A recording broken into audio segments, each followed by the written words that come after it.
Bismillahirrahmanirrahim. Alhamdulillah, wassalatu wassalamu ala rasulillah Sayyidina wa maulana Muhammadin abdillah wa ala alihi wa sahbihi wa man tabi'ahu wa wala. Yang saya hormati Bapak Kepala Madrasah Sanawiyah, yang pun guru kita, guru Allah, yang pun Bapak Basuki, Istiyo, para staf dan karyawan serta guru-guru RTS semuanya. Anak-anak sekalian yang saya hormati, sebelum saya menyampaikan beberapa hal yang menjadi kewajiban saya mohon bantuan bacaan sholawat badar 3 kali. Mau ya Nana? Saya duluan, kemudian kalian diniati. Mudah-mudahan pengajian apa yang saya sampaikan ini dibungkus oleh sholawat Nabi yang pada akhirnya ada guna dan manfaatnya. Lagunya terserah kalian, lagu slow atau lagu yang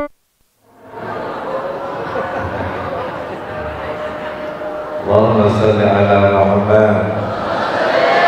Saya dulu, kemudian kalian lanjutkan. Salatullah, mari. Salatullah, salamullah ala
Rasul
Sallu ala Nabi Muhammad. Sallu ala Nabi Muhammad. Sallu ala Nabi Muhammad.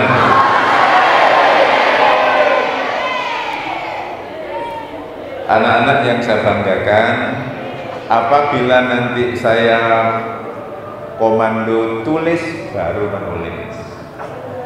Kalau saya tidak mengatakan menulis, ya cukup didengarkan saja. Untuk awal, dengarkan saja. Saya dari Komanjen punya teka-teki, mohon dijawab dengan bagus.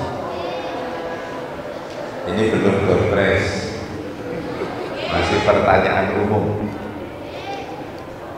Nanti ini sebagai pengantar saya ngaji Isra Mi'raj.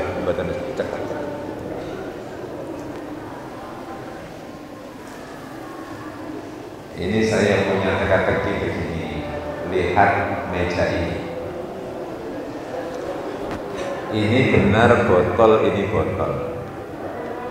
Ini ngaji nakati sulam, Pak. Anggap saja dianalogikan, ini gelas saja. Yang kanan ini gelas isinya teh, yang sebelah kiri gelas juga isinya teh. Bedanya, yang di sebelah kanan ini adalah gelas isinya teh, tehnya baru, airnya bersih, airnya panas, gelasnya bersih, gulanya banyak. Ini yang kanan. Yang kiri ini gelasnya kotor, tehnya lama, airnya tidak bersih, gulanya sedikit. Pertanyaan khusus anak-anak putri yang saya sangat sayangi, jawab yang keras.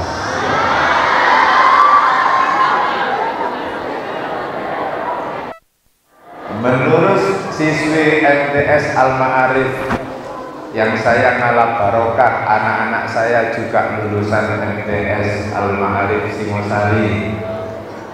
Jawaban dengan bagus. Kira-kira anak-anak adik-adik putri lebih suka minum teh yang mana? Yang bersih apa yang kotor?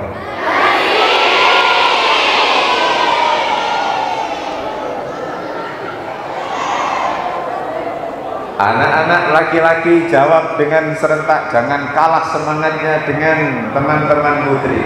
Lebih suka minum yang mana? Kotor atau bersih?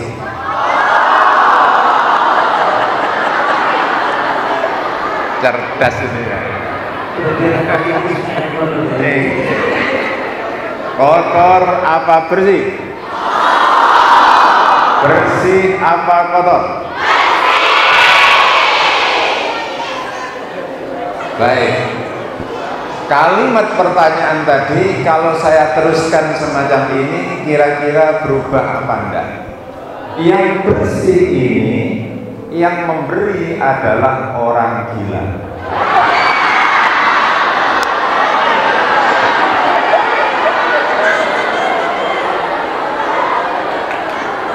Sedangkan yang kotor ini, yang memberi adalah ibu kandung kita.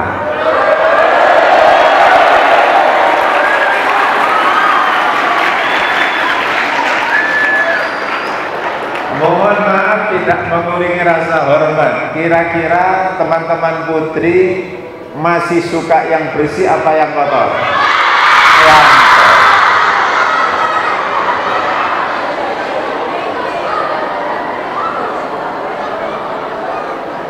baik, catat sekarang.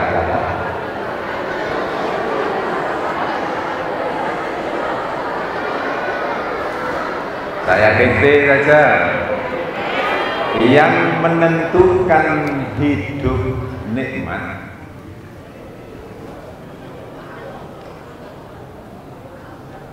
Saya ulang, yang menentukan hidup nikmat atau tidak?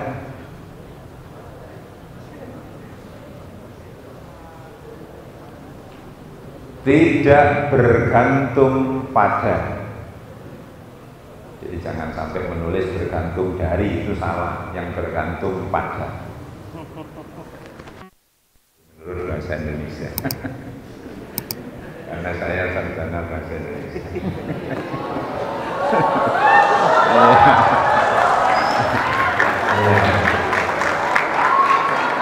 Bergantung pada, saya ulangi, bahwa apa tadi?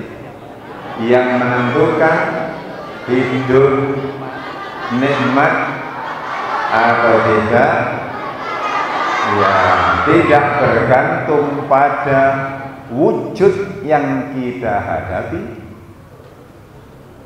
Wujud yang kita hadapi, benda yang kita hadapi,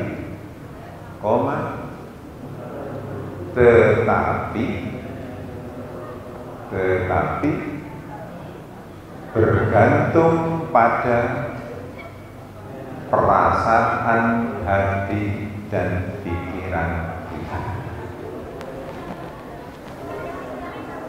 Apa ketahuan? Tetapi bergantung pada hati dan perasaan kita. Dalam kurung keyakinan garis miring keimanan.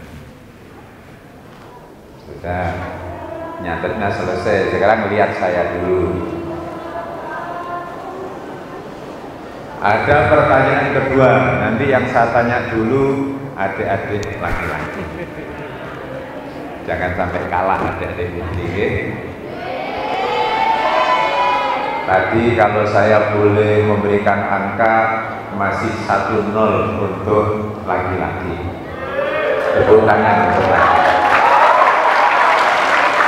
Tapi adik-adik putri jangan kalah, masih ada pertanyaan 1. Jangan sampai 2-0, tapi usahakan 1-1. Okay? Pertanyaan kedua. Di sisi kanan saya dan kiri saya ada baju. Kanan baju, kiri baju. Baju yang di sebelah kiri ini ukurannya tidak cocok, warnanya pun tidak cocok.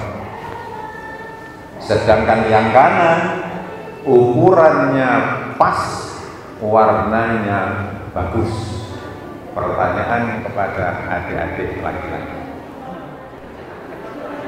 Pertahankan, jangan sampai kalah. Tadi sudah 1-0 ya.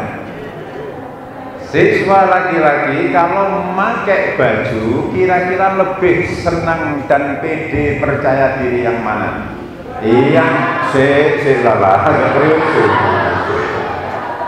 Kira-kira percaya yang apa, lebih pede percaya diri yang mana? Apakah pakaian yang ukurannya tidak pas, warnanya jelek? Apakah yang ukurannya pas, yang warnanya bagus? Jawab. Biar suaranya nanti fokus ke saya. Yang kiri ini warnanya jelek, ukurannya tidak pas kebesaran. Yang sebelah kanan ini pas dan warnanya cocok. Adik-adik laki-laki lebih senang pakai yang mana? Kanan apa kiri? Kiri apa kanan? Kanan ya? Oke, kanan. Adik-adik putri, jenengan lebih suka yang mana? Yang kiri apa yang kanan? Kiri apa yang kanan? Jawab kiri. Kiri apa kanan? Oh, kanan. Tetap kanan ya. Punya prinsip yang bagus. Arek-arek lanang jawab yang kiri apa yang kanan? Kiri apa yang kanan? Angkat tangan yang kanan. Wah. Yang jawab kiri tidak ada. Bagus. Ada 1-2. Kalah voting. Arek wedok yang jawab kanan angkat tangan. Yang jawab kiri angkat tangan. Wah, sing lanang. Baik. Mana yang nanti akan ada perubahan jawaban? Saya beri kalimat berikutnya. Yang kiri ini yang tidak pas dan warnanya juga tidak pas, ini yang memberi adalah pacar kalian yang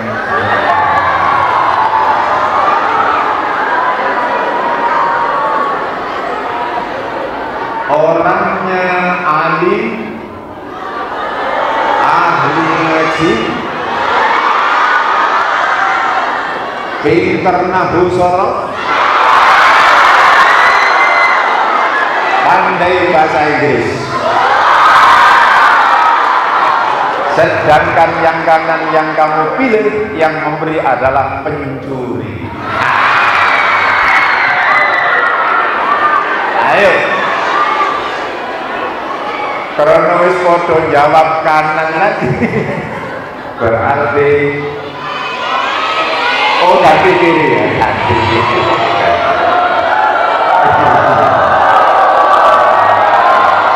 Maka nilainya nanti angkanya bagaimana saya serahkan kepada Pak Guru. Nilainya 0,0. Yang namanya Putra 1-0.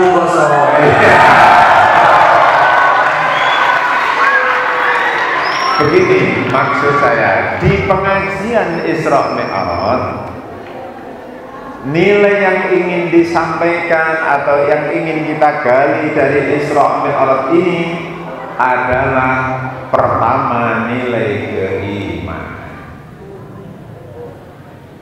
Subhanalladzi asra bi'abdihi laylan minal masjidil haram ilal masjidil aqsa alladzi barakna hawlahu linuriyahu min innahu huwas sami'ul basir.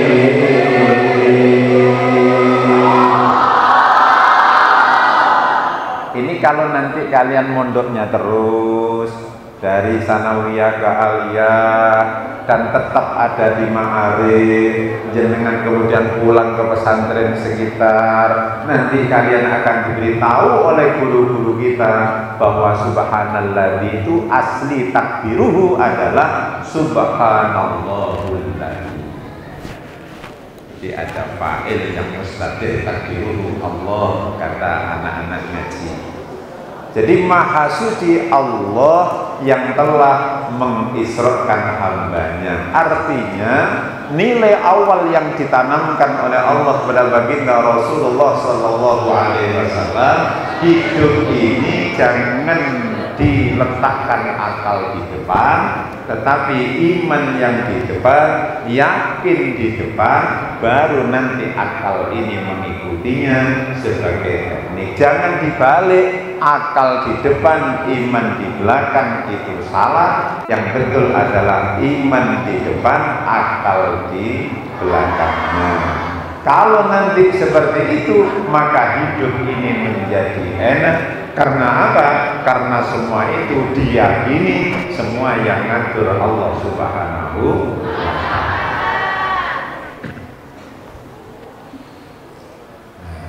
Anak-anak saya ajak berpikir etok-etok dari wong tua bisa ya, melamun jadi orang tua bisa. Saya yakin anak sanawiyah MTS pasti bisa. Saya yakin MTS pasti bisa. Walaupun sekarang masih muda, usia masih 15 tahun, 14 tahun, tapi sudah mampu untuk membayangkan hidup umur 60 tahun.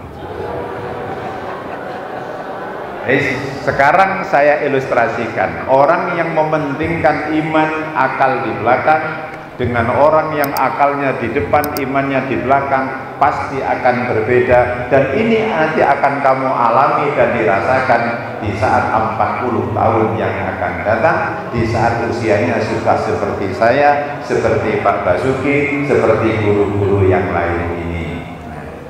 Sallu ala Nabi Muhammad. Bapak, saya bayang sing wedok-wedok umur 55. Yang mas-mas ini umur swidak.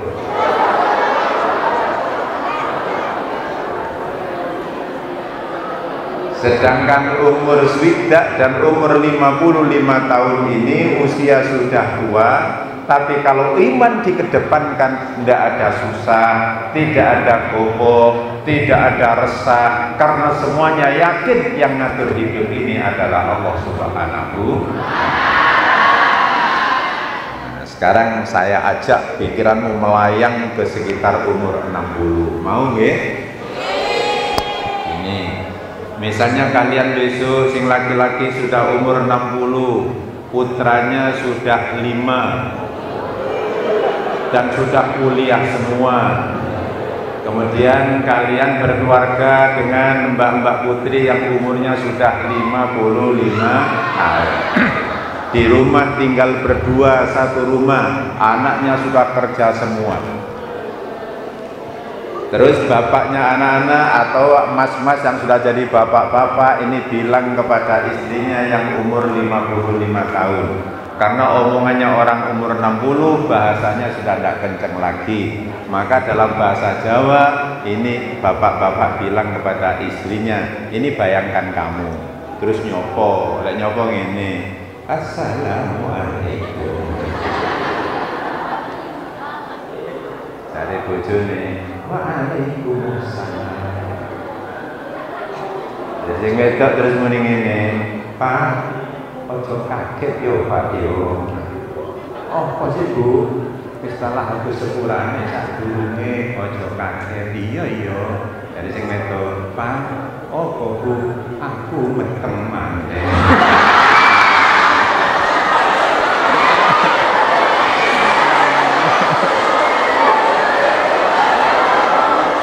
Alhamdulillah. Sekarang pertanyaan saya, biar ada bedanya lulusan MTS dan pondok dengan sekolah umum. Jika ini terjadi betulan misalnya, andaikan ini terjadi, bapak-bapak yang sudah umur 60, istrinya 55, hamil lagi, susah apa enggak?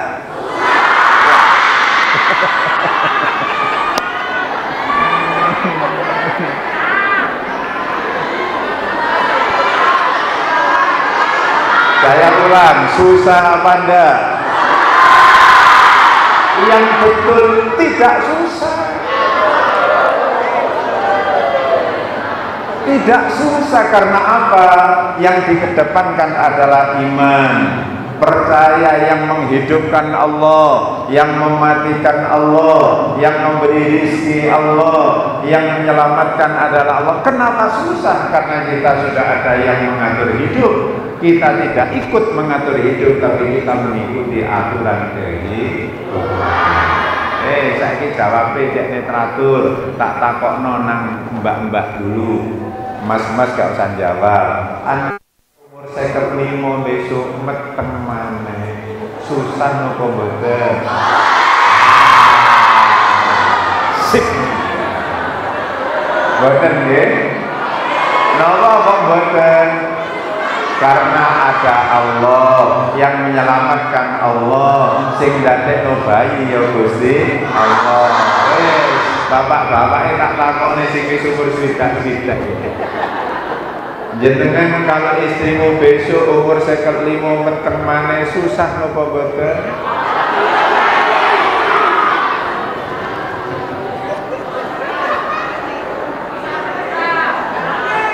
Kehidupan yang dialami sekarang itu begitu, maka kamu saya beri wawasan ke depan. Orang kalau sedang ngaji Isra Mi'raj, iman dahulukan, jangan akal didahulukan. Allah ala Nabi Muhammad. Gitu ya. Oke, setelah ini ada pertanyaan lagi, yakni keterangan titik-titik digawa kali Rasulullah dari bagus disolawati pisan-pisan nggih. Sallallahu alaihi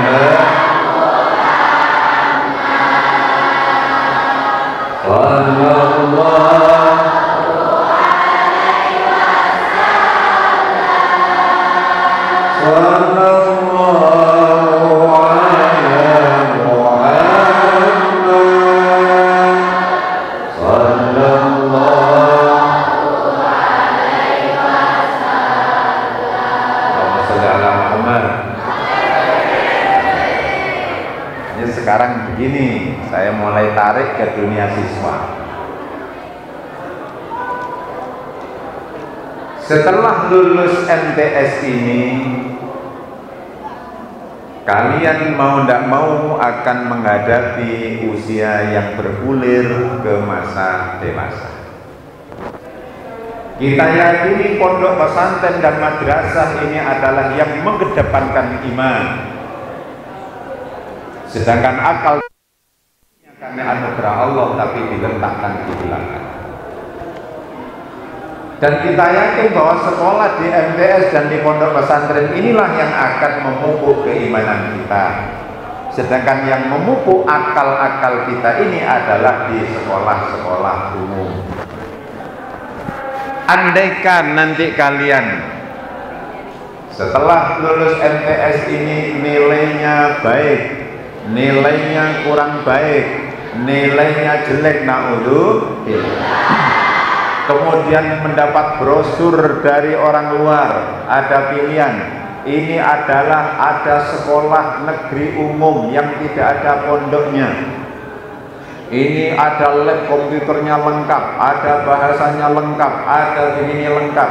Tapi diterangkan hanya sekolah saja. Sedangkan kamu mendapat brosur lagi, ini di MTS adalah Al-Ma'arif, pendirinya penuh barokah, para kiai sepuh dan dikelilingi pondok. Jawab sing banter, sampean milih tetap di Al-Ma'arif atau di sekolah umum? Cep itu. Karena nanti ada barokah. Gak usah dicatat sih, gak usah dicatat. Saya cerita. Tunggu dok, cerita nggih. Cerita di pondok. Saya dulu punya pondok, pernah mondok. Ternyata kehidupan ini setelah tua, barokah itu harus ada di depan, sedangkan logika ini kalah dengan barokah. Tak cerita. Ada yang tidak ngerti bahasa Jawa? Ada. Baik, saya pakai bahasa Indonesia.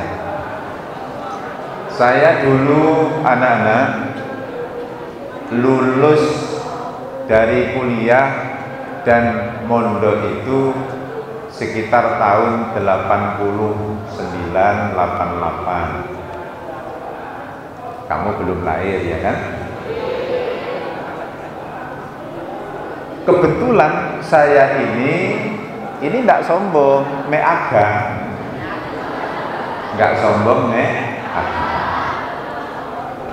Saya dulu di sekolahan itu kebetulan oleh Allah dikai pinter. Gak sombong aku rek mek rodok.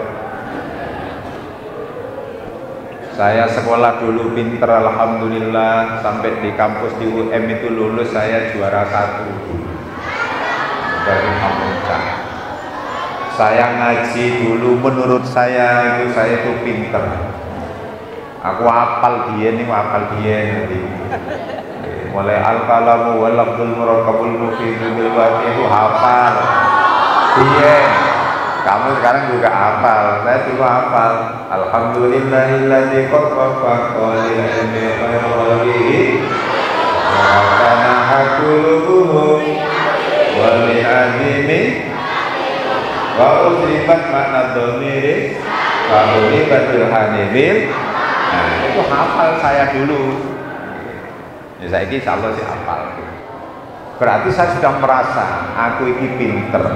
kuliah pinter, mondok pinter. Saya punya keyakinan mesti saya nanti menjadi orang yang kaya, batin saya. Kemudian saya pindah ke Kepanjen ini dengan membawa surat dari negara. Saya punya pekerjaan yang punya bayaran. Saya tambah sombong, berarti saya akan kaya. Sementara teman saya panggilannya Ul, nama lengkapnya rahasia. Panggilannya Ul. Ul ini sekolah gak pinter, mondoke ora pati pinter.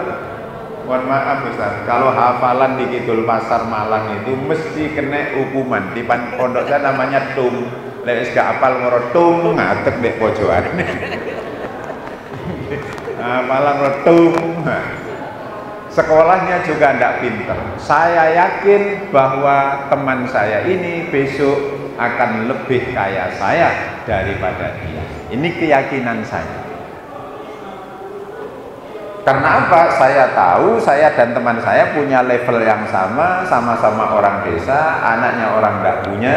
Karena pekerjaannya mapan saya, pinternya pinter saya, maka saya punya keyakinan mesti nanti enak saya. Ternyata tahun 90, saya masih ingat 1990, di Kepanjen ada pondok lawas namanya Pondok TPAI Ketapang. Itu gurunya guru Mbah dengan saya. Kemudian ada acara tobatan. Saya waktu itu sudah bekerja dapat setahun, 2 tahun. Saya sepeda pancal belum punya, apalagi sepeda motor. Uang saya juga tidak begitu punya. Kemudian tanpa diduga-duga malam hari, saat saya jalan di areal acara taubatan itu, ada mobil baru yang lampunya itu nyalakan di belakang saya. Tak. Saya sudah mengira ini mesti kenal. Kemudian tambah dekat, saya tidak minggir sama sekali. Akhirnya dibel oleh mobil ini, oleh pengemudinya. Saya lewat langsung pakai klakson yang cukup keras.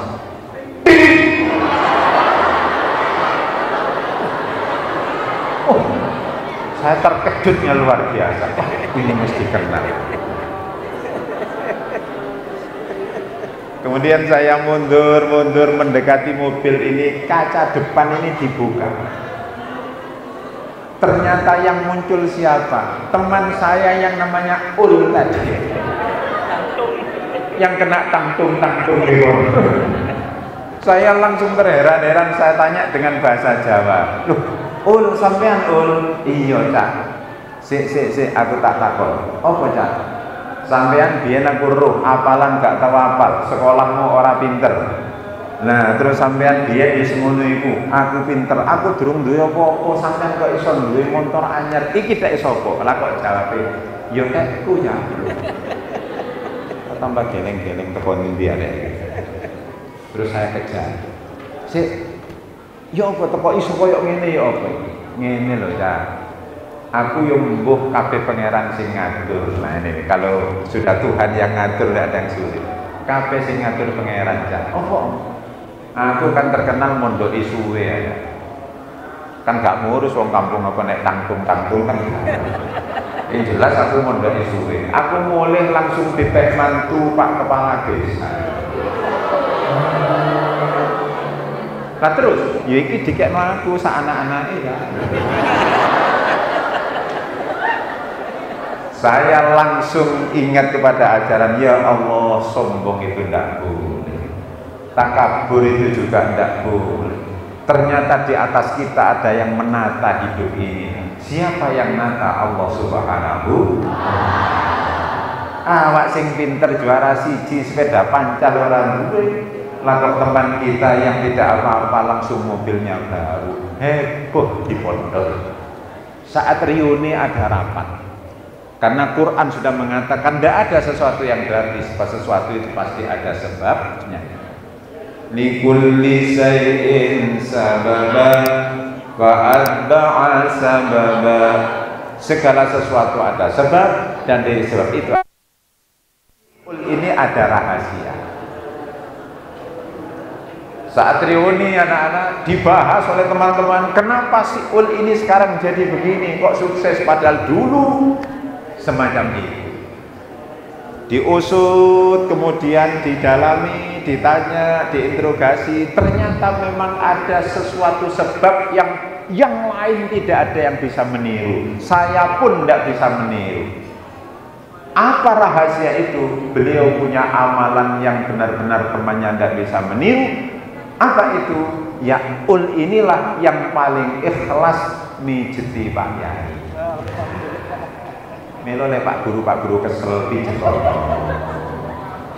Kesel lah Bu, kalau pijeti napa cek nek dipek mantu kepala desa. Niku Yai kalau ngaji niku nggih. Kalau yang sepuh-sepuh kalau beritahu kula muridnya Imam Asfali iki kalau pasar. Comboran poros gue Pak Tahin nih. Mesti dipijeti. Ini serius, saya tidak mengada-ada. Dipijeti sampai jam 7 ya sehari panjang dipijeti. Ternyata apa para hadirin? Di balik itu ada barokah, dan barokah ini bukan kandungan akal, bukan kapasitas akal, tapi kapasitas pemberian Allah Subhanahu. Oleh karena itulah siswa Al-Ma'arif MTS ini, saya kalau diperkenankan memberikan saran, kalau tidak boleh memberikan petunjuk, tapi saya memberikan saran. Tolong pertahankan sesuatu yang menyebabkan barokah itu. Apa itu? Yaitu etika, tata krama, sopan santun. Tetap kamu kembangkan yang sekarang sudah hilang di sekolah-sekolah luar. Mudah-mudahan di LTS ini tetap penjenengan akan menjaga etika. Allahumma amin ya rabbal. Baik, catat sekarang, catat.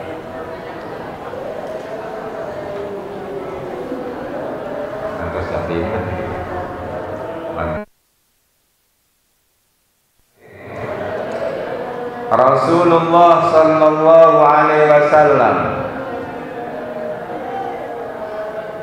di Isra Mi'rajkan kurang lebih di usia 51 tahun.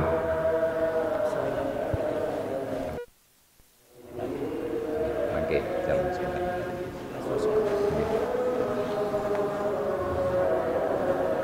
Kemudian dihijrahkan ke Madinah di usia kurang lebih 52 tahun. Kurang lebih itu bisa 53. Catat, yang terpenting di saat Rasulullah berusia 50 tahun, di saat Rasulullah berusia 50 tahun, dalam kurun setahun sebelum Isra Mi'raj, Rasul diuji dengan kesusahan-kesusahan.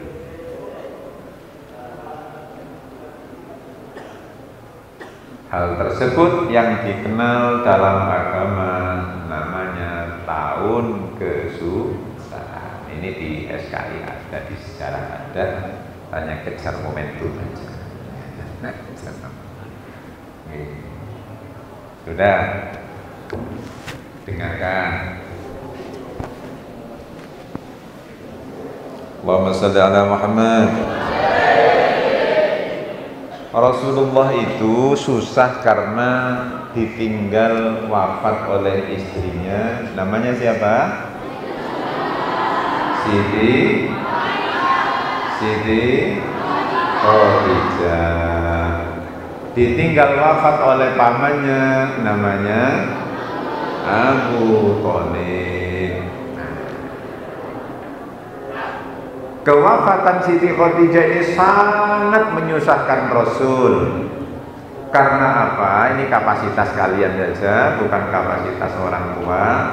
Karena Siti Khadijah ini memang satu-satunya wanita yang sulit untuk ditiru sifat mulianya dan sulit ditiru oleh keberadaannya. Siti Khadijah ini, dengarkan saja, tidak usah dicatat. Siti Khadijah ini orang kaya, punya pembantu 1000. Udah ada orang Singosari yang punya pembantu 1000. Pembantunya 1000. Dia putranya orang kaya, namanya Khuwailid. Pernah diperistri orang kaya, namanya Abu Halla. Punya kepala rumah tangga yang ngurusi perdagangan, namanya Maisarah. Jawaban, Maisarah ini lanang apa wedok? Laki-laki apa perempuan? Laki-laki. Maisarah laki-laki. Kaya raya. Setiap ada perjuangan maka Siti Khadijah inilah yang menyuplai dana. Dan walaupun kaya, Siti Khadijah ini wanita setia. Indikatornya saat Rasulullah di Gua Hira, padahal di Gua Hira ini naiknya saja 1 jam, turunnya 1 jam. Itu dulu, kalau sekarang 45 menit karena sudah ada pegangannya naik itu. Tak dungan kabeh, muga-muga iso kaji kabeh, muga-muga iso umroh kabeh.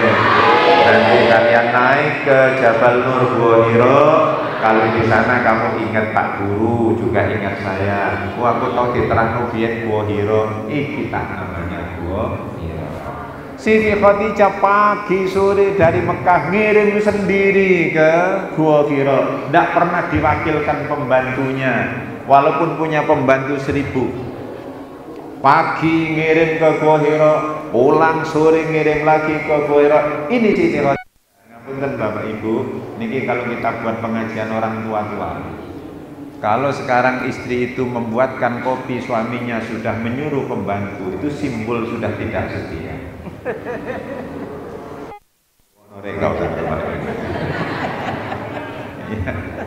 Kalau orang setia buatkan sendiri itu seperti Khadijah. Ini yang meninggal. Bahkan saat Siti Khadijah wafat dan Rasulullah ini sudah menikah dengan Siti Aisyah, masih menyebut-nyebut nama Khadijah. Dan yang sekarang pun menjadi nyanyian. Mohon maaf Ustaz, saat tahun 2019 wafatnya Mbah Maimun Zubair. Kebetulan saya ada di Mekah. Dan bisa hormat mulai pagi.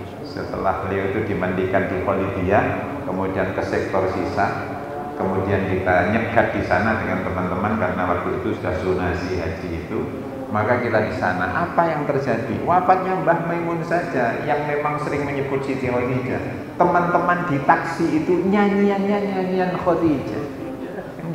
Yang jenengan mesti apa? Sa'duna fid dunya uzuna fil ukhra biqadinakumullah wa fatimah az-zahra biqadijatan.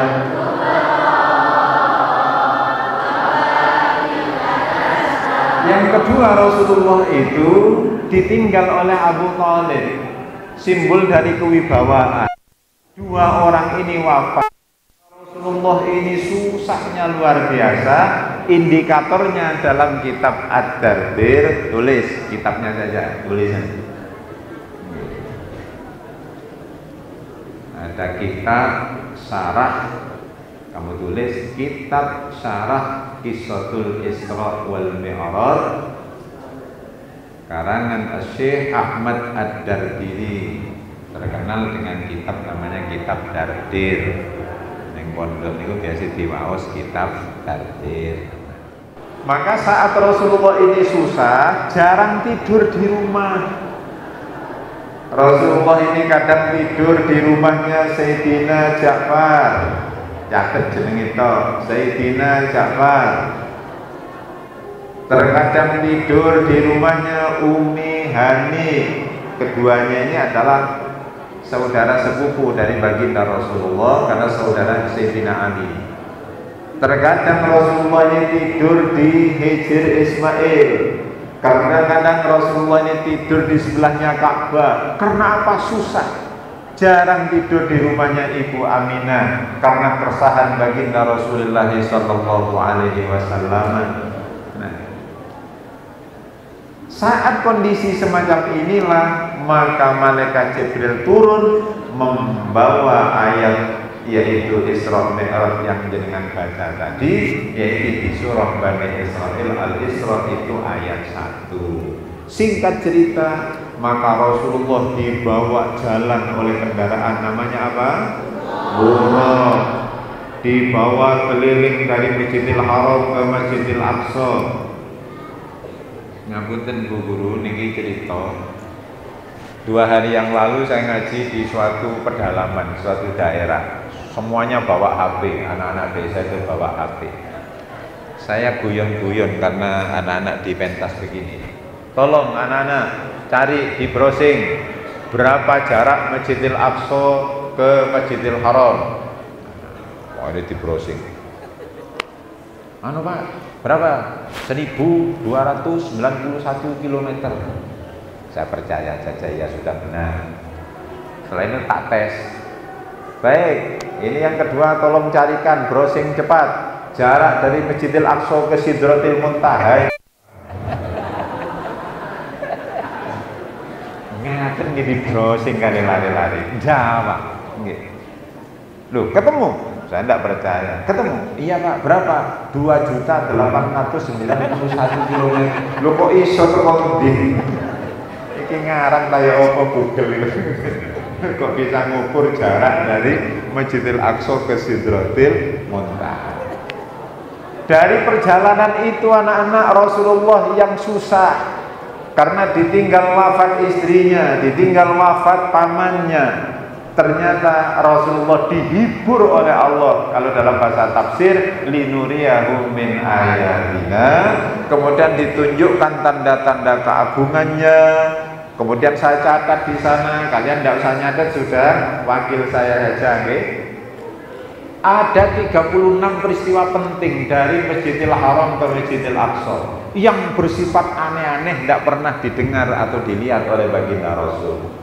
Setelah dari Masjidil Aqsa naik ke Sidrah Al-Muntaha, ketemu dengan beberapa ruh, baik ruh yang masih nempel pada tubuh, yaitu rohnya sahabat Bilal, atau rohnya yang sudah lepas dari tubuh, rohnya Nabi Adam sampai dengan Nabi Ibrahim, dan juga ruhnya orang-orang yang belum masuk ke jasad.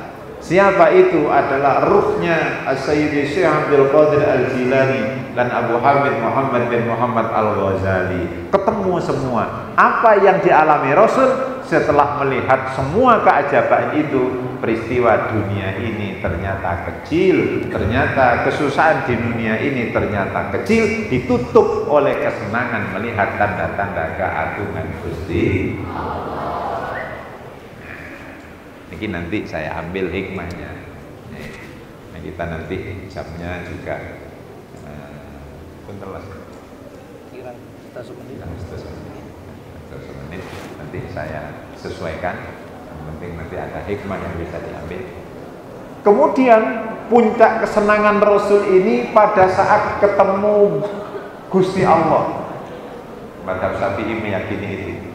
Saat ketemu dengan Allah, maka Rasulullah dengan sopannya, ini harus ditiru, dengan sopannya mengucapkan salam, dan kalian sudah hafal. Mari tirukan saya salamnya Rasul ini.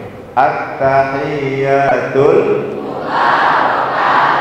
salawatul. Cukup, itu ucapan baginda Rasul. Setelah ketemu Allah, Allah memberi hadiah pribadi. Maka Allah dengan mengucapkan Assalamu alaika ayyuhan nabiyyu wa rahmatullah wa barakatuh. Sifat mulianya baginda Rasul mendapat hadiah pribadi, tidak mau diambil sendiri, dibagi-bagi kepada yang mengikutinya. Maka Nabi menjawab Assalamu alaina wa ala malaikat kagum, kok ada manusia diberi hadiah pribadi kok diberikan kepada orang lain. Maka malaikat semua sedunia ini ikrar dengan membaca asyhadu an la ilaha wa asyhadu anna.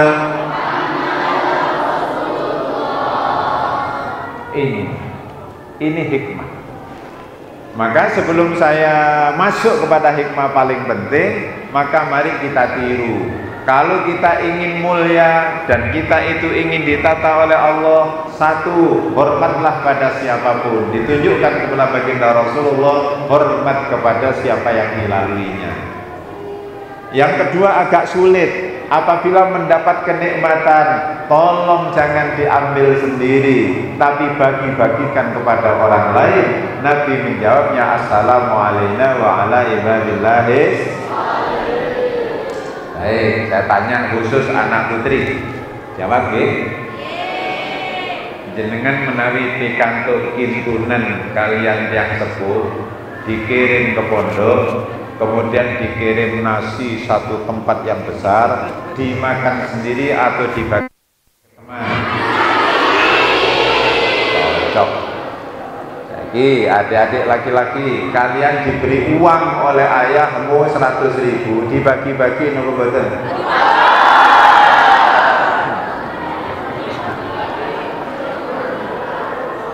Ini ngapunten Bapak Ibu guru, kula niku sing dadi ngen-ngen niku. Nggih, dadi ngen-ngen saestu. Kula niki itu Mbah Holil Bangkalan ini yang jadi Mbah Holil bagus sepenyam itu karena Ki Abdul Latif itu orang Madura cerita. Orang Madura cerita, Kiai Alim cerita, karena Mbah Abdul Latif itu kalau ke pondok tidak pernah mengirim anaknya saja. Pasti 80% untuk pondok, 20% untuk pribadinya. Kalau ngirim ke Mbah Holil 10.000, temannya semua dikirim 10.000. Ini kula mboten saged belajar. Kalau Mbah Holil dikirim 1 piring nasi, temannya 1 butaan 1 piring. Bahkan saat Mbah Holil sudah pulang niki, Mbah Latif masih ngirim ke pondok, ngirim temannya Mbah Holil. Barokah. Lama itu mboten nek ngirim putrane langsung diceluk anake, "Le, ndang tekno le, mumpung durung pondok le." Ini ya. Baik. Seperti itu nanti. Nah, penutup terakhirnya, pada saat Rasulullah sudah ketemu Allah pulang, maka hilanglah semua kesusahan, hilanglah semua gundah gulana. Karena apa? Ditinggal wafat dari orang-orang terdekatnya, tertutup oleh anugerah kebesaran Allah Subhanahu wa ta'ala. Maka kalian punya problem apa saja, mi'radlah kepada Allah. Punya kesusahan apa saja, mi'rad kepada Allah. Bagaimana caranya? Kalau Rasulullah itu naik langsung ke Sidrah, tetapi kita sudah diberi jalan oleh baginda Rasul, as-salatu mi'rajul mu'min. Salat itulah mi'radnya orang yang beriman. Jika kalian susah, solusinya salat dulu, memohon kepada Allah Subhanahu wa ta'ala. Untuk jawab sing banter, oke? Kalian susah apa enggak? Anak laki-laki susah apa mboten? Susah apa mboten? Wes lanang wedok jawaban, sing gak susah angkat tangan. Sing susah angkat tangan. Luang sing susah. Saya salut kalau kalian mengatakan susah. Tak takut meneh. Sing susah angkat tangan. Tak tambah. Karena di dunia ini tidak ada orang yang tidak susah. Semuanya susah. Hanya penyebab susah tidak sama. Kalau kalian susahnya kiriman terlambat, susahnya ada PR, susahnya ada pekerjaan sekolah, tapi rasanya susah sama. Besok kalian kelas 8 akan kelas 9 akan susah. Kemana nanti saya milih sekolahan? Nanti kalian kelas 12 susah lagi. Kemana saya harus kuliah? Nanti saat lulus kuliah tetap susah lagi, kemana saya harus bekerja? Sudah bekerja susah lagi, saya nanti harus menikah dengan siapa? Setelah menikah kalian nanti susah lagi, bagaimana cara saya mendapat anak yang soleh solehah? Punya anak sudah soleh, berjalan masih susah, bagaimana menata pekerjaan anak? Setelah anaknya selesai semua masih susah lagi, karena apa? Penyakit sudah datang satu persatu. Kemana saya berobat? Susah lagi, itu semuanya susah. Tapi jangan khawatir, kita yang ngaji Isra Mi'raj, susah apapun solusinya satu, sholatlah kepada Allah Subhanahu. Itu jenengan lek susah napa mawon sembahyang nggih. Sembahyang hajat, sembahyang duha, sembahyang Ramadan, insya Allah nanti semua problemnya jadi jalan keluar oleh Allah Subhanahu.